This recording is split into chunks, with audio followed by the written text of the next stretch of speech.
Salam əziz və dəyərli Laqris izləyiciləri. Bugün çox mübahisəli bir sual açırıq. Qadının gücü haradan gəlir? Enerjidən, imandan, yoxsa şuurlu seçimdən?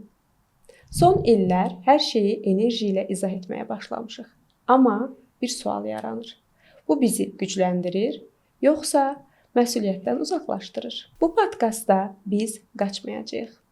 Spiritual manipulyasiyanı da danışacağıq, dua ilə terapiyanı da, depressiya ilə imanı da. Çünki bir cümlə var ki, bugün onu tez-tez eşidəcəksiniz. Qadının gücü məsuliyyətdən başlayır. Məhz bu mövzuda suallarımızı cavablandırmaq üçün qonağımızı sizlərə təqdim etmək istəyirik. Qonağımız enerji terapevti Sona Şıxməmmədova. Xoş gəlmisiniz Sona xanım. Çox sağ olun Fəridə xanım, xoş gördüm. Dəvətiniz üçün minnətdaram. Eyni zamanda bizi izləyən xanımları və bəlkə də bəyləri də salamlayıram. Bəli, təşəkkür edirik. Başlayaq, hazırsınız? Bəli, başlayaq. Qadının gücü haradan gəlir?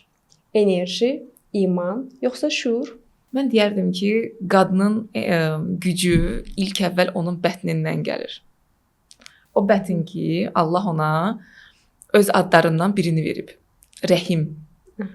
Rəhman öz adıdır, adlarından biridir və Rəhim bunu qadına bəxş eləyib, kişiyə yox. Və artıq buradan da görünür ki, Allah öz yaradıcı gücünü, enerjisini qadınla bölüşüb. Və bu özü bir enerjidir. Bunu nə ilənsə başqa bir şeylə qarışdırmaq mümkün deyil. Qadının gücü, onun qadın sayağı özünü mənimsəməyindən və tanımağından gəlir. Və bəli, burada həm enerji var, həm şuurlu yanaşma qoymaq, fərqindəlik var, həm də ki məsuliyyət. Əslində çox dərin bir mövzuya toxundunuz.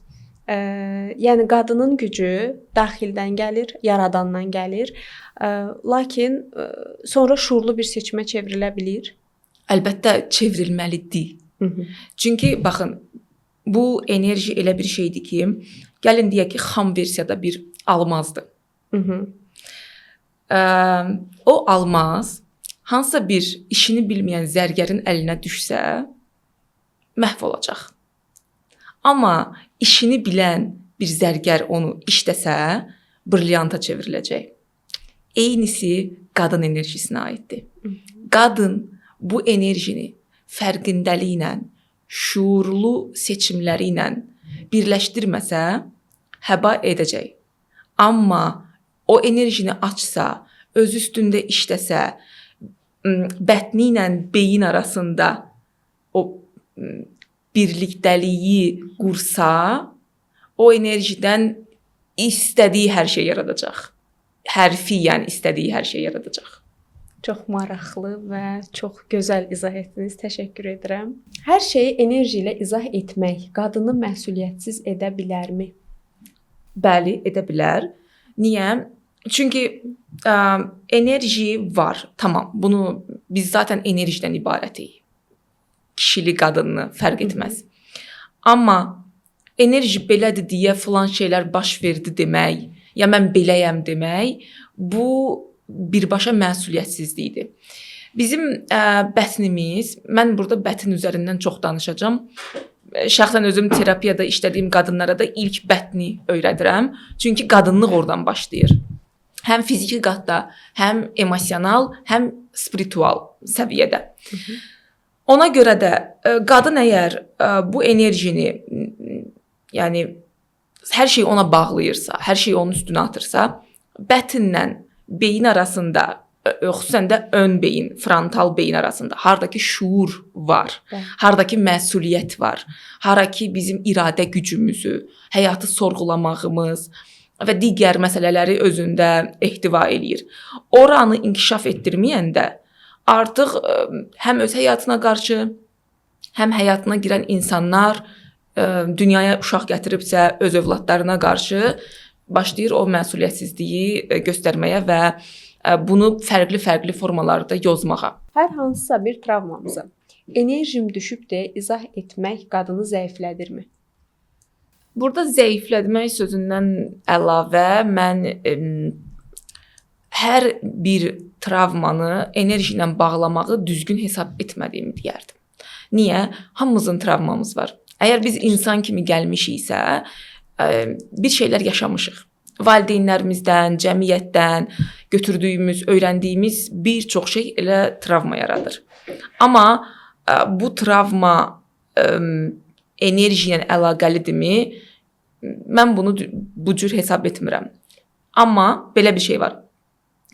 Mən enerjimdən istifadə edərək travmamı təmizləyib, şəfalandırıb, onu öz lehimə, həyatımın inkişafı üçün çevirə bilərəm.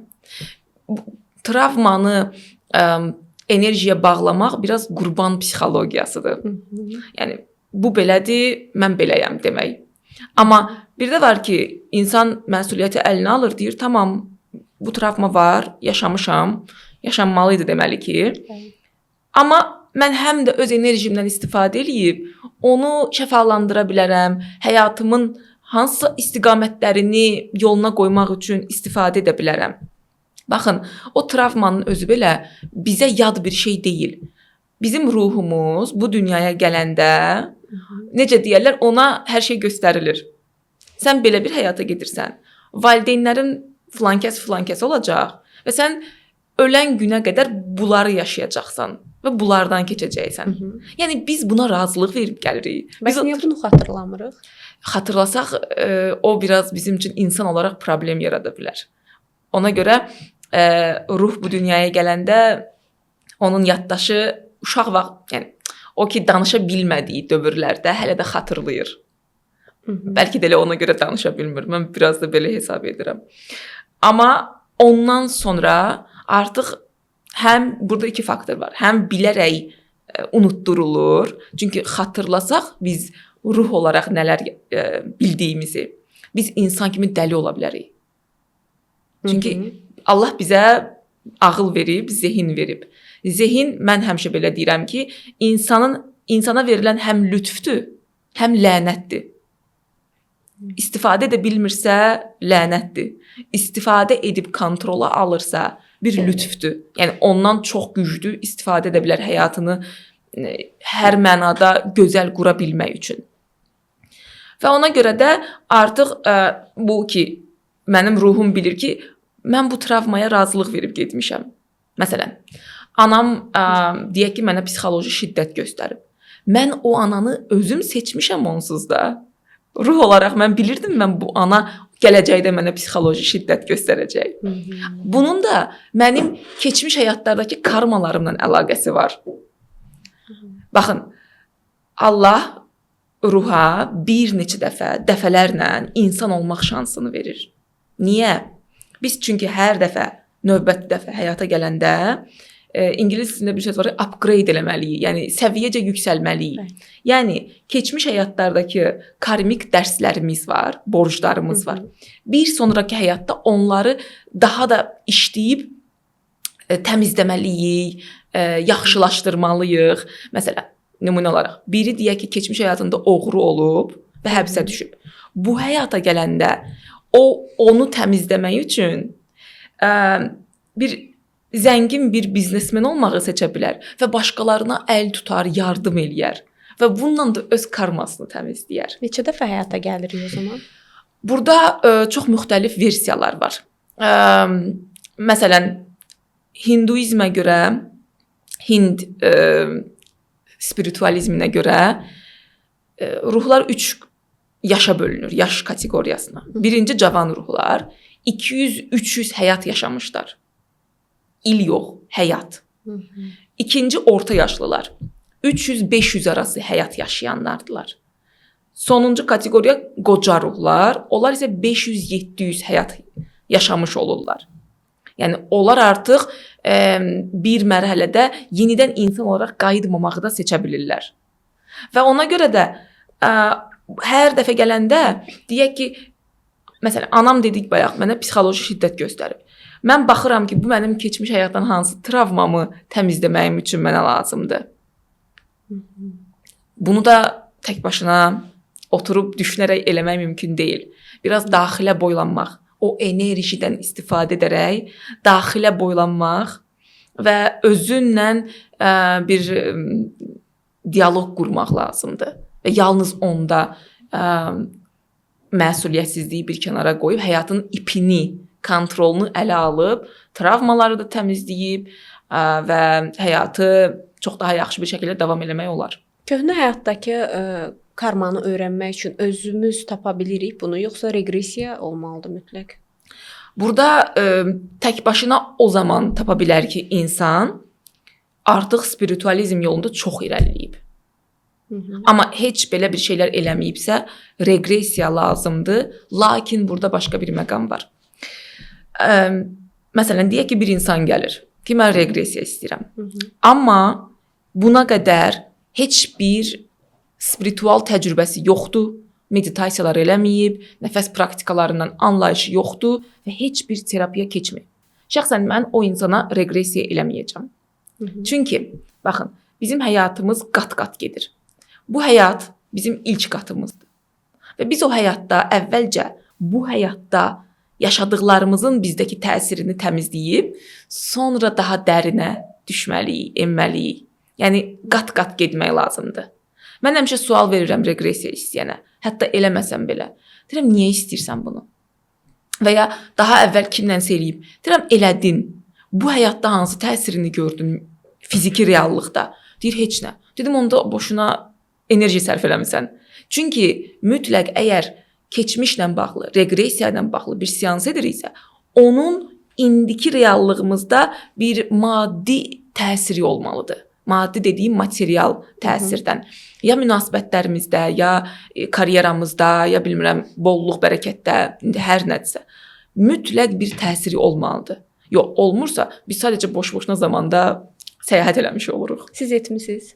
Bəli, etmişəm. Nə olmusunuz köhnə həyatınızda? Köhnə həyatlarımda çox fərqli həyatlarımı görmüşəm. Bir neçə həyatlarımı. Ən son həyatımda isə çox yaşlı bir biznesmen olaraq vəfat etmişəm. Bunu görmüşəm öz vəfat anımı. Bütün bu məlumatlara əsasən deyə bilərik ki, qadının gücü məsuliyyətdən başlayır. Spiritual sahədə də manipulyasiya var, təbii ki. Güclü qadın bunu necə ayırd etməlidir? Bu çox yaralı bir mövzudur mənim üçün. Eyni zamanda mənim kimi işini çox peşəkar formada icra edən digər mütəxəssislər üçün. Əgər burada kimsə manipulyasiya gedirsə, ortada bir cahillik var. Cahillik. Çünki sorğulamır. Nəyə görə bu baş verir? Mən niyə bunu eləyirəm? Baxın, bizim burada heç kimin məsələsinə girməyəcəm. Hamının şəxsiyyətinə hörmət eləyirəm. Sadəcə insanlara bəzi nüansları göstərəcəm ki, anlasınlar ki, kim onları manipulyasiya eləyə bilər. Birinci, bizim tək müraciət etdiyimiz mənbə Allah olmalıdır. Nə əşya, nə başqa bir qüvvə. Çünki o digər qüvvələri də onsuz da Allah yaradıb. Mən məsələn özüm Allahdan bir şey istəyəndə, bir niyyətlə dua eləyəndə belə deyirəm. Allahım, mən bunun həyata keçməsi üçün və yaxud bunun mənə gəlməsi üçün niyyət edirəm. Sən bu niyyətimin reallaşması üçün hansı işıq qüvvələrini göndərmək və mənlə bir əməkdaşlıq eləmələrini istəyirsənsə, onları qəbul edirəm. Çünki məsələn burada çox var da, əcdadlardan kömək istəmə var, bəzi digər ilahi qüvvələr var, qara olanlar, işıq olanlar. Onları da yaradan Allahdır və Allahın razılığı olmasa, onları heç bir şey eləyə bilməyəcəklər onsuz da. Yəni Allah onlara əmr verir ki, filan kəs bir şey istədi, onu elə ya eləmə. Bunu birinci anlamaq lazımdır. İkinci, hansısa əşyalara böyük bir məna yükləyib, onlardan nəsə gələcəyini gözləmək, bu, yenə deyirəm, cahillikdir. Belə bir şey yoxdur. Və bütün bunlar Allaha şirk qoşmaqdır. Və Allaha şirk qoşmaq ən böyük günahdır. Ki, biz düşünürük ki, insan düşünür ki, Allahdan başqa kimsə mənə kömək eləyə bilər. Quranda belə bir ayə var. Allah, digər ayələrdə Allah Məhəmməd peyğəmbərin dili ilə çatdırır ayələrini. Deyir de ki. Amma bir ayə var ki, de ki demir.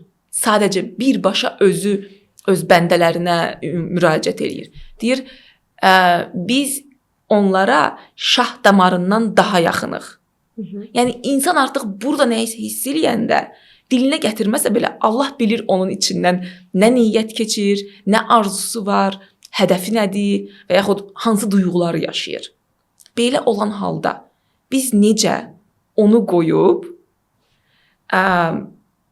lazımsız əşyalardan və mənbəyi bilinməyən qüvvələrdən dəstək istəyə bilərik.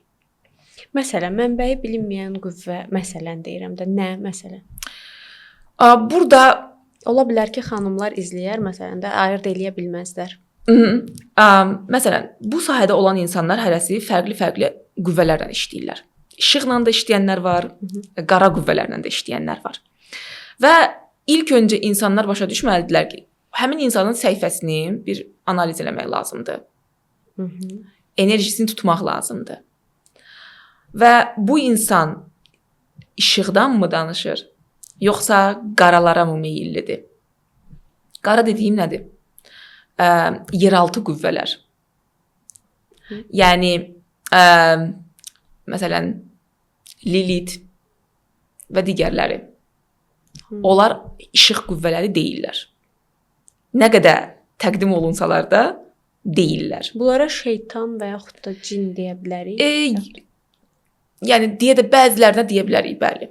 Qara qüvvələrə şeytani qüvvələr, cinlər və digər şeytanın əmrində olan qaralar daxildir. Bilmirdim.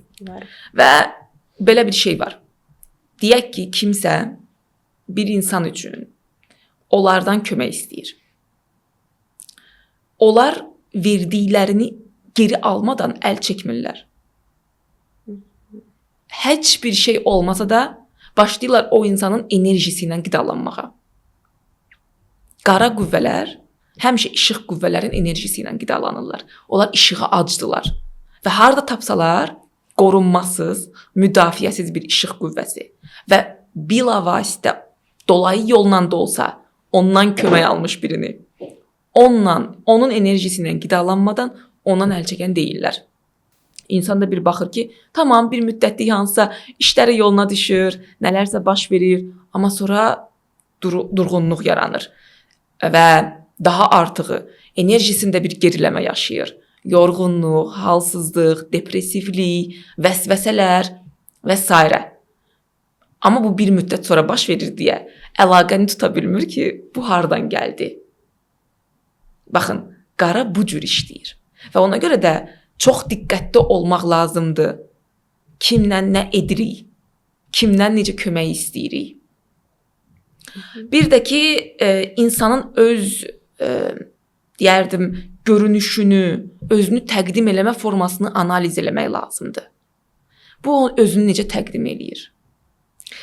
Özü ilə nə qədər barışıq bir insandır. Özünü nə qədər qəbullanmış insandır olduğu halı ilə.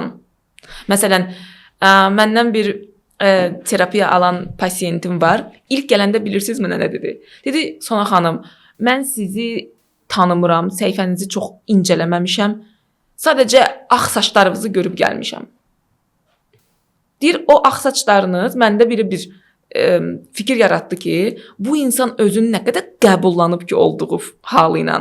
Çox yaxından storylər, hekayələr çəkir və bunu editləmir, filtrləmir, olduğu kimi təqdim eləyir. Deməli, bu özü ilə barışmış və özünü qəbullanmış insandır. O qadın da baxın, görün necə sorğulaya bilir. Nə qədər müdrik bir qadındır ki, seçə bilir. Ona görə düzdür, xarici görünüş həmişə deyirik ki, çox da bir önəm. Yəni, burada gözəllikdən söhbət getmir. Yaraşıqdan söhbət getmir. İnsan olduğu halı ilə özünü dəyişdirmə ehtiyacı duymadan nə qədər özünü qəbullanmış vəziyyətdədir. Çünki o həm də onun xarakteri, Allahla olan bağı və münasibəti haqqında bir fikir irəli sürür. Bəs qadınlar harada spirituallıq, asıllıq yaşayır? Özlərindən qopanda. Allahdan qopanda, iman zəifləyəndə. Baxın, bu proses bütünlükdə paralel getməlidir. Həm bətinlə işləmək, həm dualar, iman, həm meditasiya, həm oxumaq, araşdırmaq. Bilirsiniz, bu proses 2 ayın, 3 ayın işi deyil. Öyrənmək həyatımız boyu davam edir. Məsələn, mən nə qədər çox öyrənirəmsə, başa düşürəm ki, mən o qədər az bilirəm.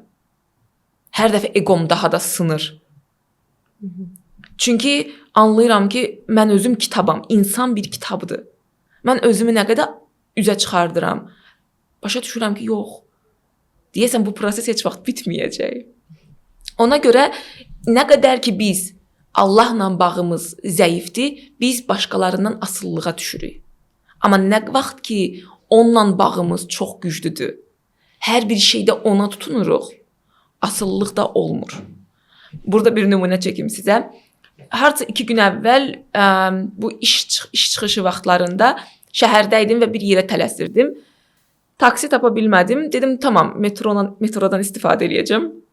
Metroya düşəndə ani olaraq başıma bir ağrı gəldi. Çünki bu ona görə baş verir ki, mənim frekansım yüksəkdir. Frekansı aşağı bir toplumun içinə girəndə avtomatik bu mənə təsir eləyir. Başım çox şiddətlə ağrıyır, amma çox da önəmli bir iclasa tələsirəm. Orada sadəcə bunu dedim. Dedim, Allahım, xahiş edirəm, enerjimi qoru. Bu bədənə hakimlik səndədir, məndə deyil. Xahiş edirəm, mənim ətrafıma bir qoruma qalxanı hör. O an baş ağrım kəsdi. Bayaqki cümləyə qayıdıram. Biz insana şah damarından daha yaxınıq. Yəni mən həm də orada başa düşürəm ki, bu bədən də mənim deyil. Yəni Allah bu bədənə istədiyini edə bilər. Hər nə qədər mən kontrol saxlasam, düzgün qidalansam və s. hər şeyə əməl eləsəm. Və necə ki o an müdaxilə elədi və baş ağrımı apardı. Apardığı kimi geri gətirə də bilər. Bunu da bilirəm. Yəni o asılılıq Allahla bağın çatışmaması səbəbi ilə baş verir. Çox maraqlı və çox dərin cavablar oldu. Ümid edirəm ki, hər bir kəs üçün aydın olar. İnşallah. Spiritualizm çox böyük bir mövzudur və bu yolda düz və yaxud da səhv addımlar ola bilər. Bu yol xanımları ego mərkəzli edə bilirmi? Edir. Məsələn, mənim tələbələrim var, deyək ki, bu işi öyrənmək istəyirlər olar. Onlara ilk öyrətdiyim egonu sındırmaq olur və enerjini qorumaq. Hələ heç bir texnikaya keçmədən, nəzəri biliklərə keçmədən egonu bir kənara qoymalısan və enerjini qorumağı bilməlisən. Niyə? Çünki ego o zaman ortaya girir ki, mən xilaskaram. Məndə enerji var, mən hamını xilas eləməliyəm. Və başlayır enerjini çox kontrolsuz israf eləməyə. Hamını xilas eləməyə çalışaraq. Amma Allah belə demir. Allah deyir, mən bu enerjini sənə vermişəmsə, ilk işin onu paylamaq deyil, qorumaqdır. Çünki verdiyim kimi almağı da bilirəm. Geri alacam da. Əgər israf etsən, ondan düzgün istifadə etməsən. Bayaq dediyim o almaz məsələsi. Bəli. Və o enerjini qoruya biləndən sonra isə o ki ayrılıram artıq düşüncədən ki, mən heç kimi xilas eləyə bilmərəm. Onsuz da Allah mənim birinə bu enerjidən verməyimi, onunla işləməyimi istəyirsə, özü onları mənə gətirəcək, çıxardacaq qarşısına. Bunun üçün mənim ekstra bir şey eləməyimə ehtiyac yoxdur. Bu bir məqam. İkinci, bir nöqtədə əgər ego sınmırsa, o başlayır manipulyasiyaya. Mən güclüyəm, məndə bu enerji var, mən onunla nə istədim edə bilərəm və lovğalanma. O an yenə Allah çox böyük bir sınaqla, bu sözü sevmirəm, amma demək lazımdır, sınaqla o egonu sındıracaq. Ki, mən sadəcə vasitəçiyəm. Mən həmişə bunu deyirəm.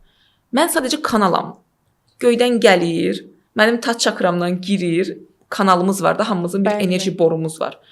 Və mənim əllərimdən ötürülür, ya mənim dilimdən ötürülür, ya auramda ötürülür. Mən sadəcə ötürücüyəm. Seansın özündə işi görən mən deyiləm. Allahdır və onun göndərdiyi işıq qüvvələridir, mələkləridir, əcdadlardır, başqa digərləri. Mən sadəcə qıraqdan kiçik-kiçik yönləndirmələr verirəm. Bəzən seansın içində mənə deyirlər ki, sən qarışma. Sən sadəcə qıraqda dayan, sahəni qoru. Qalan işi biz görəcəyik. Və insan o qədər möhtəşəm bir təcrübə yaşayır. Şəfalanma yaşayır. Ona görə bunu anlamaq və eqonu idarə eləmək lazımdır. Bunun da ən gözəl yolu meditasiyalardır, nəfəs praktikalarıdır və bir də imanı gücləndirmək. Allahın, çünki iman bizə onu göstərir ki, səndən daha güclü, mütləq bir qüvvə var və sən ona tabesən. Neçə ildir bu işlə məşğulsunuz? O artıq uzun müddətdir bu yola başlamaq. Çünki onun əvvəlində bu işi iş kimi görmədən əvvəl dünyanı gəzdim, fərqli ölkələrdə spiritualizm, onların ənənələri ilə tanış olub, hərəsindən bəzi texnikalar və digər təhsillər aldım. Və sonra bunu daha teorika tərəfdən birləşdirdim. Amerikadan neyroelm kursları götürməklə. Onun nəticəsində artıq bir 6 ilə yaxındır deyə bilərəm. Çünki bayaq dediniz ki, mənə deyirlər ki, sən qarışma. Yəni bir növ bizim dildə deyək də bəsirətiniz açıqdır, yəni onu soruşmaq istəyirəm. Bəli. Onsuz da 3-cü gözü, 6-cı hissi, indi hansı adla deyilirsə, bəsirəti açılmayan bu işi görə bilməz. Və bu işi artıq görürsə də düzgün kommunikasiya qurmağı öyrənməlidir, ən birinci. Ona görə əvvəlində bir 2 il, 3 il hazırlıq dövrümüz var. Ondan sonra iş kimi bunu icazə verilir eləməyə. Burada əlbəttə ki, oyanışlar yaşamaq mütləqdir. Oyanış dediyim kundalini oyanışından söhbət gedir. Yəni enerjimizin, ruhun oyanışından söhbət gedir. Və yalnız onda bəsirət gözü açılır. Bu, məsələn, deyirsiniz bayaq, keçmiş həyatlarını xatırlamaq. Bu məhz ruh yaddaşını xatırlamaqdan irəli gəlir. Bəsirət gözü açılır, ruh yaddaşı oyanır, kommunikasiya qurulur və ondan sonra öz keçmiş həyatlarını xatırlaya bilirsən. İşlədiyin işıq qüvvələrini tanıyırsan, məsələn, deyək ki, mən bir şaman olaraq bir enerji sahəsi açıram hər seansda və ya qrup çalışmasında. Enerji sahəsi açanda ora işıq qüvvələrini dəvət eləyirəm. Ancaq işıq qüvvələrini dəvət eləyirəm. Adlar var? Bu baş mələklər də ola bilir. Bizim hamımızın özümüzün axı mələklərimiz, ruhsal bələdçilərimiz, əcdadlarımız var. Əcdadlarımız dediyimiz nənələrimiz, babalarımız olan insanlar və vəfat eləmiş insanlar. Onlar bizi yönləndirirlər bu yolda. Bu işıq qüvvələridir. Yəni o sahədə elə qorunur ki, ora başqa bir kənar, yad, qara qüvvə girə bilməz. Baxın, bir spiritual müəllim olaraq, terapevt olaraq mənim rolum da budur. O sahəni qorumaq. Çünki tək başına o insan eləsə, o sahəyə hansı qüvvə oldu girər. Və çox təhlükəlidir əlbəttə ki. Çünki enerji kanalı açılıb, onlar hətta o insanın enerji kanalına müdaxilə edə bilərlər. Amma bir terapevt, işini bilən terapevtin nəzarətində bu mümkün deyil. Çünki sahə qorunur, enerji kanalı qorunur. Bu özü çox böyük güc və enerji aparan bir prosesdir onsuz da. Və ondan sonra insan şəfalanmanı özü yaşayır orada. Biz heç kimi şəfalandıra bilmərik özümüzdən başqa. Hər kəs özünü şəfalandırır. Biz sadəcə ona lazım olan vasitələri təmin edirik. Qoruma, yönləndirmə, bələdçilik, gələn məlumatları ötürmə və onları o bir özü birləşdirərək şəfalanmasını yaşayır. Bir də əlbəttə ki, o insanın özünün də mələkləri var, ruhsal bələdçiləri var ki, onlar da sahəyə dəvət olunurlar və hətta bəzən onların həmin o bələdçiləri o insanları mənə yönləndirirlər. Səhifəm qarşılarına çıxır, hansısa bir post qarşılarına çıxır. Yəni nə bilim, hansısa bir formada rastlaşırlar və içlərində bir əminlik yaranır ki, mən olmayım, başqa bir terapevt ol. Mən onunla işləməliyəm. Çox eşidirəm bunu. Mən bilmirəm niyə sizin yanınıza gəldim, amma içimdə bir səs o qədər əmin idi ki, bu insanla işləməlisən. Baxın, o bizim həm daxili intuisiyamızdır, həm də ki, o işıq komandamızın dəstəyidir. Çox təşəkkür edirəm. Yenə maraqlı bir cavab oldu. İndi sizə suallarımız olacaq və bu sualları mif yoxsa həqiqət kimi cavablamağınızı xahiş edəcəyik sizdən. Hər şey enerjidir. Düzdür. Həqiqətdir. Bəli. Depressiya iman zəifliyidir. Yarı-yarıya. Tam deyil, amma içində depressiyanın altında güvənsizlik var. Güvənsizlik duyğusu. Güvənə bilməmək. Bu güvənə bilməməyin kökü də Allaha güvənməməkdən gəlir. Mən də elə düşünürəm. Və ona görə də yarı-yarıya imanla bağlıdır. Amma imanı güclü olan insan Allaha güvənir və təslim ola bilir. Ona görə bəli, iman boşluğundan əlaqəlidir. Buna da həqiqət deyək o zaman. Dua edən qadın terapiyaya ehtiyac duymur. Mif. Çünki elə şuuraltımız bizim 0-8 yaş arasında formalaşan bir dövrümüzdür. Cəmiyyət, ailə, məktəb, hamıdan nə görürüksə, ora onu yazır. Və biz sonra böyüyəndə bunlarla hərəkət edirik. Bunları dua ilə həll eləmək mümkün deyil. Tək başına dualar mümkün deyil. Bunun üçün üzləşmə lazımdır. Üzləşmə də terapiyada baş verir. Spiritual olmaq dini zəiflədir. Mif. Panik atak yaşayan bir qadının imanı zəifdir. Həqiqətdir. Panik atak depressiyanın ağırlaşmış formasıdır. Bəli, çox yayılıb özü. Vaxtında müalicə olunmayan depressiya artıq panik ataka çevrilir. Onun ikisinin də kökündə nə durur? Bastırılan duyğular. İnsan həyatı boyunca hadisələr yaşayır, başına nələrsə gəlir, duyğularını yaşamır. Qəzəblidir, yaşamır, kədərlidir, yaşamır, yasdadır, yaşamır. Sonra aqressivdir, yaşamır. Hamısı bastırılır. Və bunun üzərinə mən ananın qarnındakı dövrü də gələrdim, 9 ayı. Çünki biz ananın da duyğuları ilə qidalanırıq. Yəni depressiya hətta orada başlaya bilir artıq. Ana depressivdirsə, panik ataka meyillidirsə, bu uşağa da keçir birbaşa. Və bastırılan duyğular yaşanmadığına görə depressiya üzə çıxdı. Depressiya həll olunmadı, panik atak üzə çıxdı. Amma bunların da hamısının kökündə yenə güvənsizlik dayandı. Güvənsizlik də bayaq nə dedik? Allaha güvənə bilməmək imanın zəifliyidir. Bəli. Siz özünüz depressiya yaşamısınız heç? Depressiya yaşamamışam, amma eşiyində olmuşam. İllər əvvəl, hələ özüm bu yola çıxmadan ilk psixoterapiyamı almağa az qalmış, hiss elədim ki, mən depressivləşirəm. Nəsə yolunda deyil. Çünki hər şey okeydir belə götürəndə, amma burada yolunda deyil heç nə. O zaman da ilkin olaraq terapevtə müraciət etmişdim. Uğurlu olmuşdu sizin üçün? Elə məhz ondan sonra mən o zaman dövlət işimdə işləyirdim. Şöbə müdiri idim. Mən o terapiyanın sonunda, belə deyim də, terapiya gedirdim.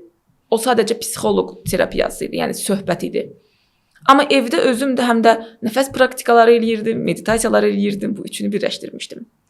Və bunların nəticəsində terapiyanı bitirəndə mən qərara gəldim ki, mən işdən çıxacağam. Namaz qılırdınız o zaman? Yox, o zaman qılmırdım. Amma meditasiya eləyirdiniz? Eləyirdim, Allahla dualar eləyirdim. Bilirsiniz, namaz imanı gücləndirməyin ardıca gəlir. Mən namaza qədər imanımı gücləndirirdim. Və artıq iman güclənirsə, yekun nəticəsi də namaz, oruc olmalıdır. Bəs namaz ilə meditasiya arasında fərq nədir? Çox gözəl sualdır. Bunu mən namaza başlamayana qədər bilmirdim. Deməli, əsas fərq budur. Meditasiyada bir sahə açılır. Avtomatik biz gözümüzü yumduq, oturduq meditasiyaya. Fərqi yoxdur hansı mövzu olur olsun. Biz orada bir sahəyə keçid eləyirik. Və orada biz bütün prosesi kontrol eləyirik. Yəni kontrol var biz tərəfdən. Deyək ki, fikirlər yayınır, zehin bizi haralarsa aparır, tezdən geri qaytarırıq. Yəni burada bir kontrol var. İradə gücü ortaya qoyuruq. Və ona görə də prosesi həm idarə edən tərəfi, həm iştirakçı. Bu biraz yorucudur. Amma namazda o ki xalçanın üstünə qalxırıq. Mən bu şəxsi təcrübəmdən bunu deyə bilərəm.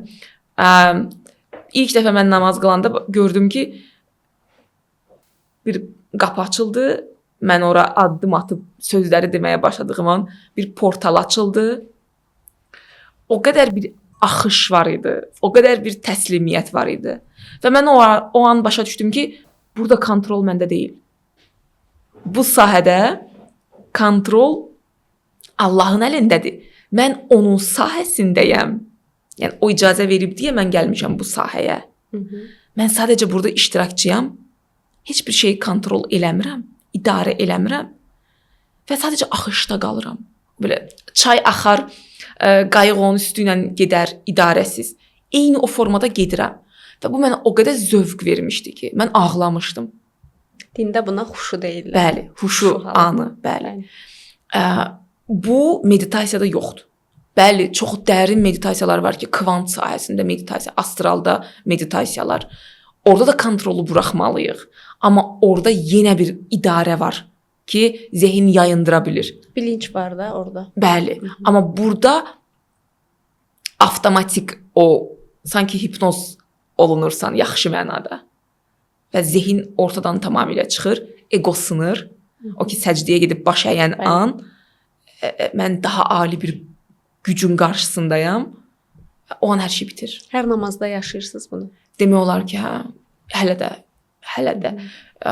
Çünki məncə burada mənim fərqindəliyimin güclü olmağının da bir təsiri var.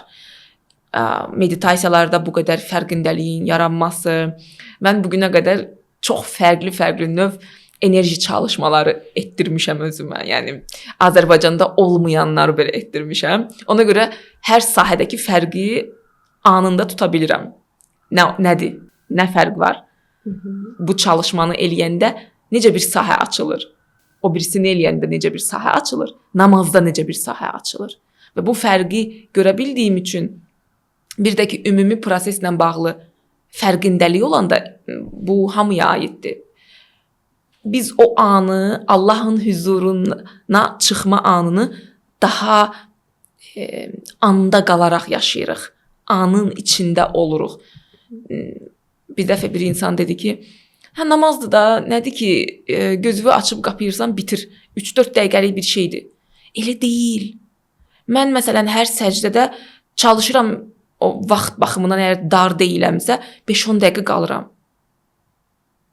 Vaxtım dardırsa da bir 3 dəqiqə dayanacam. Sözləri deyəndən sonra orada dayanacam, qalxmayacam avtomatik. Rükuda bir dayanacam. Çünki kimin huzurunda olduğumu fərqindəliklə özümə, egoma, özünü üstün hesab edən insan tərəfimə xatırlatmaq istəyirəm. Bayaq dediyim o şey, zehin bizim lənətimiz də ola bilir. Və biz insan bədənindəyiksə, zehin heç vaxt dayanmır. Həmişə dayanır, həmişə danışır, susmur. Təkəbbürü bastırmaq Bəli, lazım. ego daima özünü təmizə çıxartmaq üçün hər şey eləyir. Şeytan daima vəsvəsələrlə yanımızdadır. Ona görə biz də nə etməliyik? Daima bunun üstündə işləməliyik. Gəlin elə nümunəni Həzrəti Peyğəmbərimiz Məhəmməd Peyğəmbərdən götürək ki, o özü nə qədər hələ yəni biz onun səviyyəsində deyilik də, amma o necə disiplinli idi ibadətinə qarşı, axsadmadan, hər səcdəsində o təkbətək anı yaşayaraq. Ona görə bunlar hamısı fərqindəliyin nəticəsindədir. Amma biz tez-tez sözləri dediksə, tez-tez hərəkətləri eləyib bitirdiksə ki, onsuz da bu mənim belə deyək də öhdəliyimdir deyə edirəm. O düzdür, mən buna qərar verə bilmərəm nə qədər sayılır, sayılmır. Təbii ki, onu heç kəs bilə bilməz. Onu heç kim bilə bilməz. Amma oradan nə qədər götürə bilirsən? Nə götürürdün o 3-4 dəqiqəlik bir şeydən? Və ya namazı bitirəndən sonra bir 10 dəqiqə oturmaq, sadəcə o portalda qalmaq, çıxmamaq. Mən bəzən çıxmaq istəmirəm ki, daha uzun qalım burada. Mən məhz dua eləyə bilmək üçün namaz qılmışam həmişə. Namazı hələ tam dərk etmək düşünmürəm ki, dərk etməyi bacararam. Ən çox zövq aldığım namaz təhəccüd olub. Təhəccüdün yerini heç nə verə bilməz mənim üçün. Razıyam. Hə, yəni o başqa bir aləmə gedirəm. Amma sırf məsələn desələr ki, namaz bu gün namazı alsanız məndən, elə bilirəm Allahla söhbət eləyə biləcəyim rahat. Tək yer namazdır ki, otururam, ucu gəlmişəm, sözlərimi deməyə başlayıram. Huzurdasan. Bəli, o an məhrəm, ən məhrəm görüşdür də. Bəli, bəli. Deyir, səhv etmirəmsə, yəni səhv də edə bilərəm. Mən hələ bu sahəni öyrənirəm də, necə deyirlər. Həzrəti Əli namaz qılarkən ən gözəl libaslarını geyinirmiş. Bəli, düzdür. Ki mən ən məhrəm, ən önəmli görüşümə gedirəm. Bundan daha çox bəzənməli olduğum yəni, bir yer yoxdur. Aşiqlə məşuqun görüşüdür də. Bəli, eynən. Onlar indi inşallah biz də o səviyyəyə çatarıq. İnşallah. Amma onlar bizim üçün çox böyük bir nümunədir və ağıl sahibi olan insanlar bunu görə bilərlər. Bəli. Namazla meditasiya arasındakı fərqdə belə bir cümlə əlavə eləmək istəyirəm ki, birində mən deyilir, birində Allah. Elədir həqiqətən də. Meditasiyada tam olaraq elədir deyə bilmərəm. Çünki dərin meditasiyalarda, mən özüm hələ namaz qılmadığım dövrlərdə, dərin meditasiyalarda yaşamışam o anı ki, Allahın huzurunda olduğumu hiss etmişəm. O işığı görmüşəm. Və ona görə də ilkin mərhələlərində meditasiyaların mən ola bilər. Amma meditasiyanın özünün də məqsədlərindən biri məndən, egodan uzaqlaşmaqdır. İnsan, belə bir meditasiyam var mənim. Mən kiməm adlanır. Orada sözlər belədir. İndiki kimliyini bir qırağa qoy. Adını çıxartsaq, atanı, ananı çıxartsaq, övladların varsa onları çıxartsaq, işini çıxartsaq, vəzifəni çıxartsaq, dost tanış ətrafında tanınma tərzini çıxartsaq, yerdə kim qalır? Mən kiməm deyir onda insan. Orada artıq ruha yüksəlir. Yəni orada egodan söhbət gedə bilməz. Meditasiyanın özü egonu qırmaq üçün, məndən, məsələn, sonadan uzaqlaşmaq üçün çox gözəl bir alətdir. Təbii ki, düzgün istifadə olunduğu Əlbəttə, müddətcə. mütləq. Yəni meditasiya kör-körənə eləmək yox, sistemli, strukturlu yanaşmaq lazımdır və orada əgər belə yanaşma olursa, mütləq ki, ruhun, insanın deməyəcəm, ruhun ehtiyacı olduğu nəticələr alınır. Nəfsdən uzaqlaşmaq üçün biz hətta bəzi asılılıqları müalicə eləmək üçün meditasiyalardan istifadə edirik. Bir çox asılılıqları deyə bilərdim. Ən yüngülündən ən ağırına qədər. Və bu özü nəfsdən uzaqlaşmaq, insan xislətindən uzaqlaşmaqdır. Məndən uzaqlaşmaqdır. Bəs o zaman belə bir sual verim. Daxilinizdəki sona ilə, yəni mən ilə Allah arasında ziddiyyət yaşamısınız heç? Sualı biraz aça bilərsiniz. Məsələn, Allah deyir ki, bu suyu içmə. Günahdır, haramdır. Amma daxildəki sona nəfs belə deyir ki, mən bunu içmək istəyirəm. Çox əvvəllər olub. Bilmədən elədiyim vaxtlar olub. Amma çox ağır nəticələrini yaşamamışam. Yəni bu mənə çox ağır sınaq kimi qaytarılmayıb. Çünki məsələn mən uşaqlıqdan hiss edirdim ki, məndə bir fərqli nəsə var. Heç kimə deməzdim, amma gün batımı vaxtı biz həyət evində yaşayırdıq o zaman. Dayanırdım belə baxırdım səmalara, deyirdim ki, məndə nəsə var. Sonra deyirdim bir dəqiqə özümə qayıt, nəsə olur deyəsən sənə. Amma Bunu son illər bu sahəyə gələndən sonra anladım ki, Sizdə nəsə boşuna var. deyilmiş. Və ona görə də o səs həmişə məni yönləndirirdi. İcazə vermirdi mən çox da nəfsimin qurbanı olum. Bəli, yəni heç kim mükəmməl deyil. Mənim də elədiyim şeylər olub, amma dərs çıxartmışam. Baxın, önəmli budur. İnsan bir səhv edər. İnsanıq. Nəfsimizin qurbanı ola bilərik. Amma oradan dərsi çıxardıb qayıdırıqsa, tövbə ediriksə, üzr istəyiriksə və daha disiplinli olub o səhvi təkrar eləmiriksə, eyni şey yenidən təkrar qayıtmaz. Bəli. Dünən bir kitabdan bir şey oxudum. Deyir ki, nə xoş o insanın halına ki, hər günahdan sonra əməl dəftərində hər günahdan sonra bir tövbəsi var. Çox maraqlıdır, çox qəşəng sözdür. Bu cavablardan sonra belə deyə bilərik ki, qadının gücü həm iman, həm də şuurdur. Yenə suallarım olacaq. Qısa suallar verəcəm sizə. Oyun tiplidir, bayaqki kimi. Namaz yoxsa meditasiya? İkisindən birini seçsəm namaz. Dua yoxsa terapiya? Hərəsinin öz yeri var. Çünki terapiya tamam başqa bir mövzudur. Yəni qarşılaşdırılacaq Yox, qarşılaşdırılmaz. Təvəkkül yoxsa mübarizə? Təvəkkül. Hardasa hər hansı mübarizə aparmalı deyilik sizcə? Qadın mübarizə aparmamalıdır. Əgər söhbət sırf qadınla, kişi aparmalıdır. Kişi aparsın mübarizəni. Çünki o onun enerjisinin bir hissəsidir. Amma qadın üçün mübarizə aparmaq yorucudur. Allah elə ona görə bətni qadına verib ki, sən mübarizə aparma. Sən yorma özünü. Sən bətninin gücündən, enerjisindən istifadə et. O ki, kişi mübarizə aparıra çatmaq istədikləri üçün. Sən bətninin gücündən istifadə edərək ona daha asan mı deyim, daha rahat mı çata bilərsən. Burada mübarizə aparmamaq, zəhmət qoymamaq mənasına gəlmir. Bəli. Zəhmət qoymalıyıq. Bu bir mənalıdır. Əlimi əlimin üstünə qoyum, bətnimlə danışım, nəsə olsun. Elə deyil. Mütləq fiziki reallıqda bir addımlar atmalıyıq. Amma biz daha çox enerjimizin üstündə işləməliyik. Sonra da kiçik-kiçik addımlar atmalıyıq fiziki reallıqda. Çünki bura güclü olanda biz bir addım ataq, o bizim üçün 5 qapı açacaq.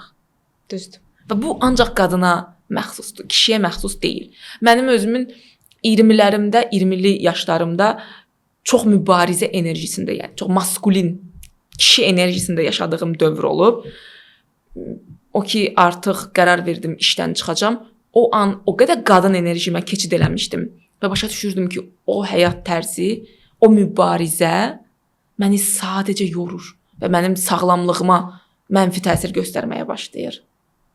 Qadının işi mübarizə deyil. Qəlbi dinləmək yoxsa ağılı? Qəlb deyəndə yəqin ki, intuisiyanı nəzərdə tutursunuz, daxili hissimizi. Bəli. Baxır yerinə görə. Mən önəmli qərar anlarında qəlbimi dinləyərəm. Amma burada məntiq də bəzən çox önəmli analiz eləmək. Xüsusən də insan seçimində analiz eləmək çox önəmlidir ki, göstərir də sənə hər şeyi göstərir, amma sən yenə kör-köranə bir eşq adını qoyub birini seçmək öz həyatını məhv etməkdir. İnsanları enerjisinə görə analiz edə bilirsiniz. Mövzudan kənar bir sual verin. Anında. Mən necə bir insanım? Çox saf enerjiniz var. Bunu deyə bilərəm. Təşəkkür edirəm. Səbir yoxsa sərhəd? Bir vəziyyət qarşısında Bəli. Sərhəd qoymaq lazımdırsa mütləq sərhəd. Bağışlamaq yoxsa uzaqlaşmaq? Mən bağışlamaq sözünü sevmirəm. Bu insana məxsus bir funksiya deyil. Bağışlamaq sadəcə Allaha məxsusdur. Hətta bir insan mən filan kəsi bağışladım deyirsə, egodan danışır. Mən kiməm ki, kimsə bağışlayım. Sadəcə tamam, bir səhvələkə hərəkət elədi. Mən ona öz sözlərimi deyə bilərəm. ki bu belə idi və ehtiyac varsa uzaqlaşaram. Yox, əgər görsəm ki, bir dəfə eləyib deyək ki, onu yenidən təkrar eləmirsə, yenidən o insana bir şans verə bilərəm. Çünki heç birimiz səhvsiz deyilik. Düzdür. Hamımız zaman edirik.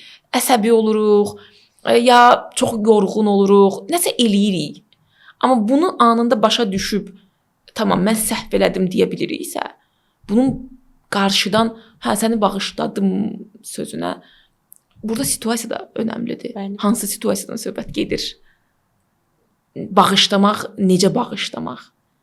Amma bəlkə çox toksik bir məsələdir. Düzdür. Orada sadəcə uzaqlaşmaq lazımdır. Bəli, haqlısınız. Güclü qadın ağlayar yoxsa gizlədər? Ağlayar. Güclü qadın harda gəldi ağlayar. Yəni bu çox emosional olmaq deyil. Ondan söhbət getmir. Əgər mən bu an çox dolmuşamsa, gedib oturub parkda hamı ətrafdan keçir, mən oturub ağlayaram. Bəlkə dənizə baxıb axı su çox rahatladıcı bir enerjisi var. Bəlkə orada oturub sadəcə hisslərimi, içimdə dolan şeyləri buraxmaq istəyirəm ağlayaraq, bunu eləyəcəm və eləməlidir də.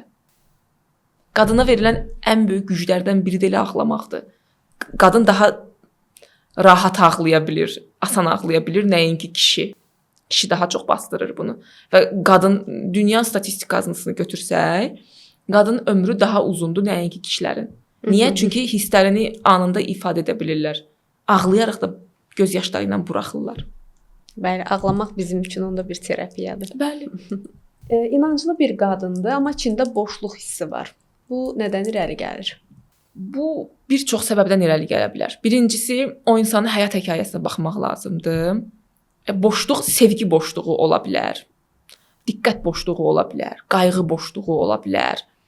Ya çox müxtəlif şeylər ola bilər.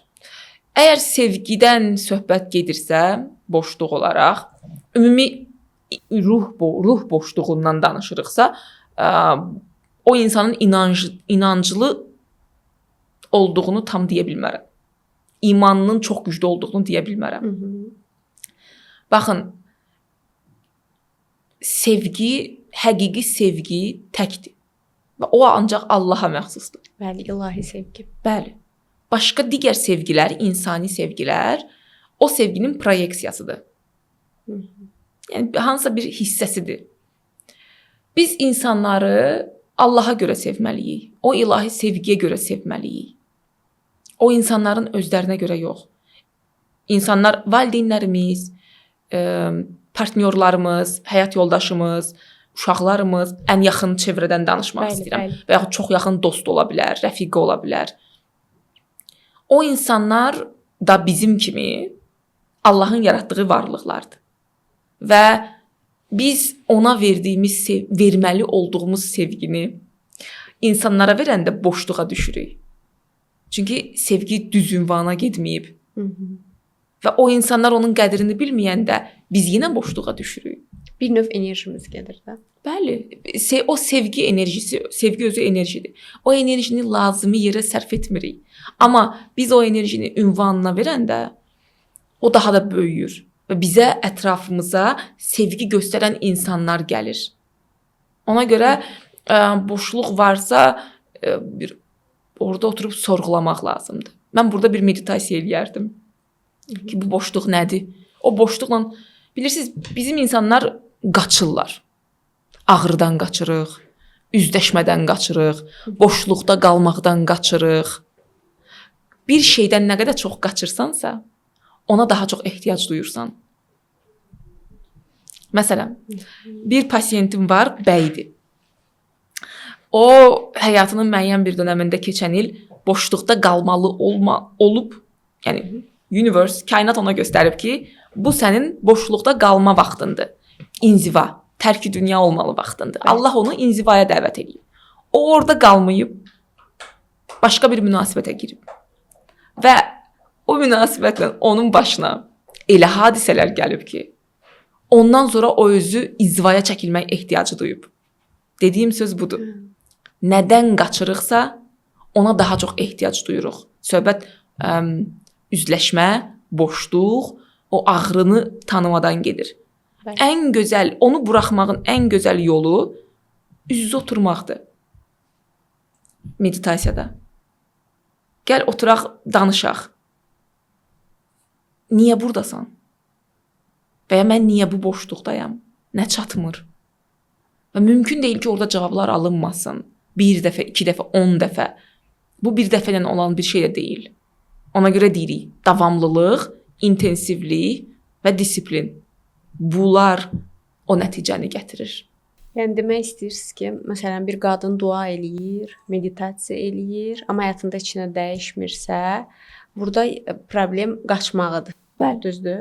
Yəni, O duyğudan qaçmağıdır. duyğulardan qaçmaq. Mümkün deyil ki, kompleks bu formada həm dua, həm meditasiya o özü ilə məşğul olsa, cavab gəlməsin. Burada önəmli bir məqam var. Dua necə dua eləyir? Aha. Hansı formada dua eləyir?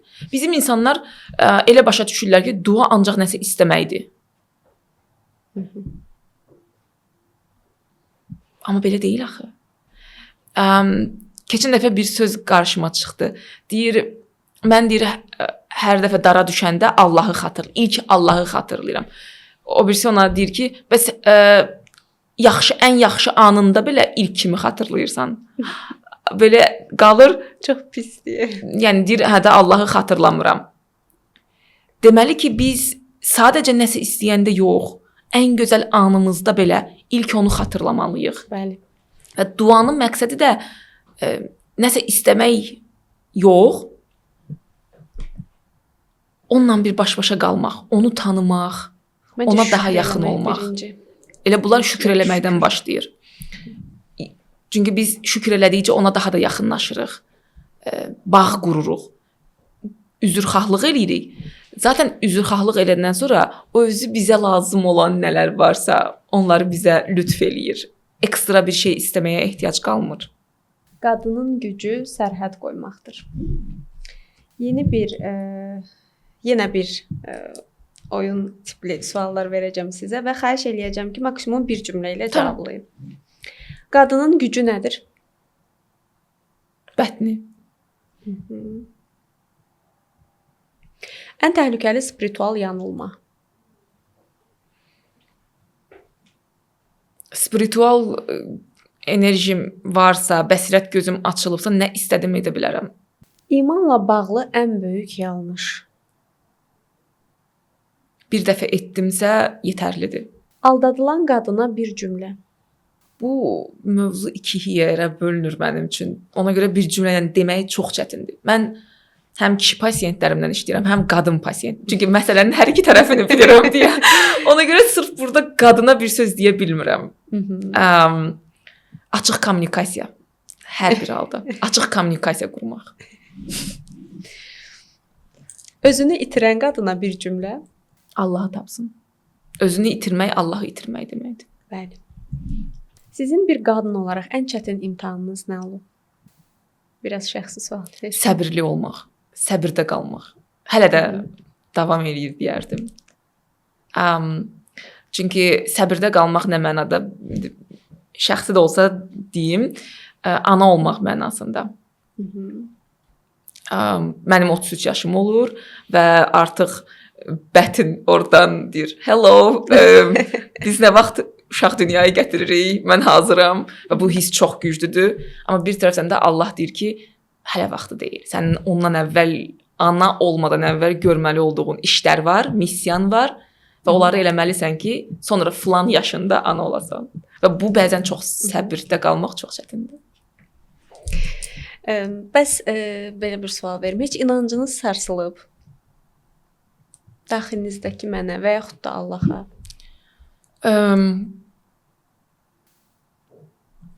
Deyərdim, yox. Çox böyük bir səslənə bilər. Üsyan etdiyim olub.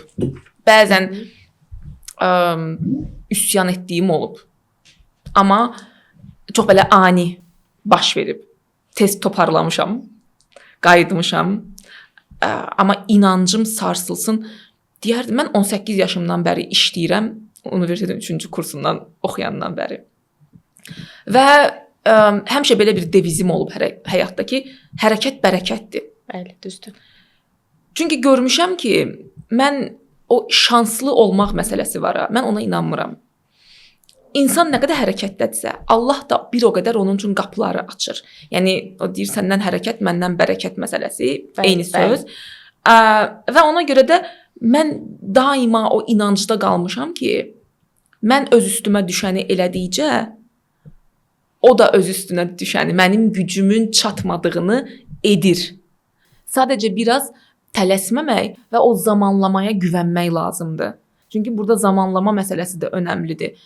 Və bu bütün bunları birləşdirəndə inancım bilirsiniz həm də ki indi ağlıma gəlir ki mənim həyatımda çox da belə uzun çəkməyib bir şeylərin baş verməyi. Çox sürətlə nəyisə göstərib mənə, nələrsə göndərib. Düşünürəm ki burada onunla çox tez-tez kontakt qurmağımın da bir önəmi var, rolu var. Ki gün ərzində boş qalıramsa ondan danışıram. Sadəcə söhbət eləmək, ən yaxın dostun kimi.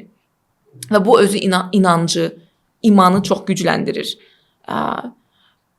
Ona görə mən deməzdim ki, inancım çox güclü sarsılıb nə vaxtsa. Üsyan elədiklərimə görə də üzr istəmişəm, tövbə eləmişəm. İnşallah qəbul olar. Bəs terapevt olmağınıza həyatınızda hansı bir dönüm nöqtəsi təsir etdi? Mən o vaxtı ki dövlət işimdə işləyirdim, orada şöbə müdiri idim. Şöbədə 11-13 nəfər var idi. Mən onları idarə edirdim. Ona görə o vaxtlar artıq psixologiya ilə maraqlanmağa başlamışdım ki, onların psixoloji vəziyyətlərini öyrənim, kommunikasiya qurmaq daha asan olsun və s. İşə keyfiyyəti də yaxşı olsun. Psixologiyanı öyrəndikcə gördüm ki, mənim özümün hansı travmalarım var. Yəni nələrinsə üstündə işləməliyəm.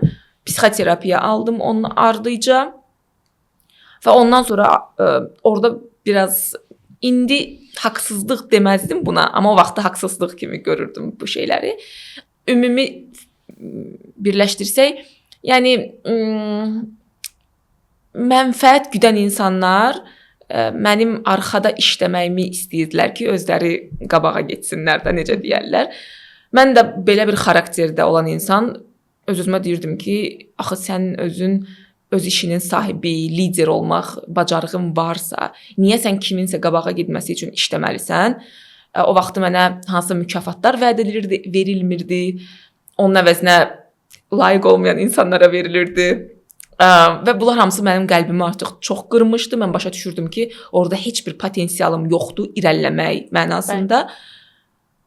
Bunu da psixoterapiyanın sonuna gələndə başa düşməyim, artıq o qədər özümü seçirdim ki, ərizəni müdirimə verəndə, o özü də psixoloq idi peşəcə. Dedi, sən nəhayət özünü seçirsən. Dedim, bəli, mən nəhayət özümü seçirəm. Və bilirsiniz, o an bəlkə də mənim inancım çox daha güclənmişdi. Niyə? O vaxtlar biz çoxlu layihələr eləyirdik. Bu bizim iş öhdəliklərimizdən kənar layihələr idi, necə deyərlər. Və onlara görə bizə bir büdcə verilməli idi əlavə, amma vəd edilirdi, verilmirdi. Mən qul haqqınıza girir. Eynən. Mən oradan çıxmaq qərarına gələndə ki, onlar dedilər, tamam, hara gedirsən get, nə qədər müddətə gedirsən get, tək ki işi onlayn idarə elə. Bütün o layihələrini ödənişini elədilər.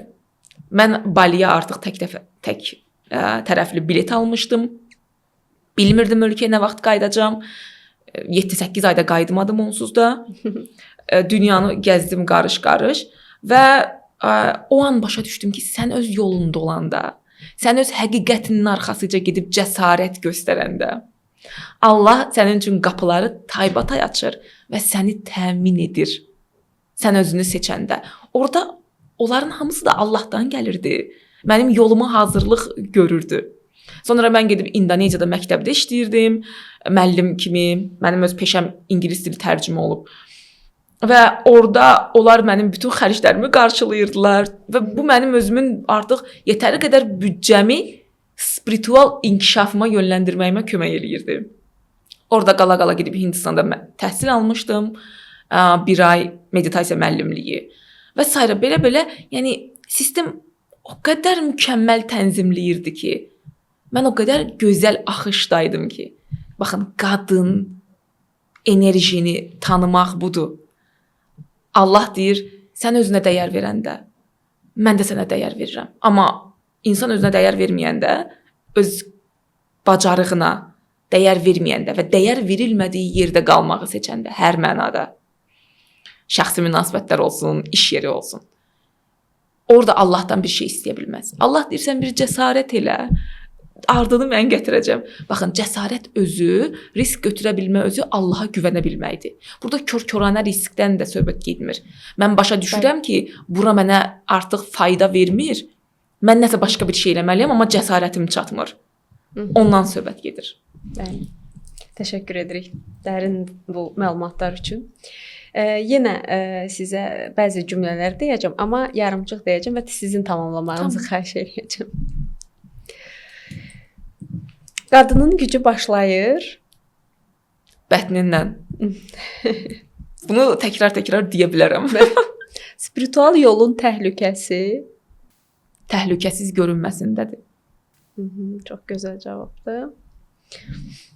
Ən böyük daxili savaşım şəxsi sualdır. Bəli. İndi o qədər yoxdur ki. Maşallah. Amma bir vaxtlar ki, Sonanın halı ilə cavab versəm, ən böyük daxili savaşım dayana bilməməyim idi. Səbirsizlik, Dayana bilməmək. dözümsüzlük. Yox. Daima hərəkətdə olmaq. Fiziki dayana bilməmək. Elə bilirəm mən daxili Həm dayana bilməmək. zehni, həm fiziki. Daima bir şeylər eləmək çabasında olmaq. Bunu aşa bilmisinizsə təbrik edirəm. Mən aşmışamsa hamı aşa bilər. Onu deyim, çünki inanılmaz bir mübarizə enerjisində olmuşam. Əgər yenidən başlasaydım, Elə eyni cür davam edərdim. Mənim yolum o qədər kontrollu gedib ki, bilirsiniz, bu sahəyə girənlər, burada bir əlavə eləyim, birdən belə birbaşa giriş edib dərin bir şeylər yaşamaq istəyirlər. Mən elə başlamamışam. Mən belə yüngül, ən səthi hissəsindən başlayıb, ən başındasınız. xırda belə dərinləşmişəm və o mənə kontrol verib o yolda. Və bunu çox sevirəm. Bugün özünü çox zəif hiss edən bir qadın gücünü hardan almalıdır? Allahdan. Amma Lagrange deyir ki, zəif qadın yoxdur. Gücünün, potensialının fərqində olmayan qadınlar var. Hər bir qadın bir ilandır. Təhlükəli mənada yox. Daha dərin, səssiz və səbirli mənada. İlan dərisini dəyişir, qadın da daxilini dəyişə bilir. İlan səssizdir, amma zəif deyil. Qadın da həmçinin səssiz olduğu zaman belə güclüdür. Və ən önəmlisi, sevgi ilə saracaq qədər güclüdür və sərhəd qoyacaq qədər də güclüdür. Bəs siz nə düşünürsünüz? Hər bir qadın daxilində bir transformasiya yaşayırmı? 100%. Bəli. Yəni mümkün deyil yaşamasın. Hətta spiritual yola girmirsə də, terapiya eləmirsə də mütləq yaşayır. O ilan məsələsi çox gözəl təsvirdir.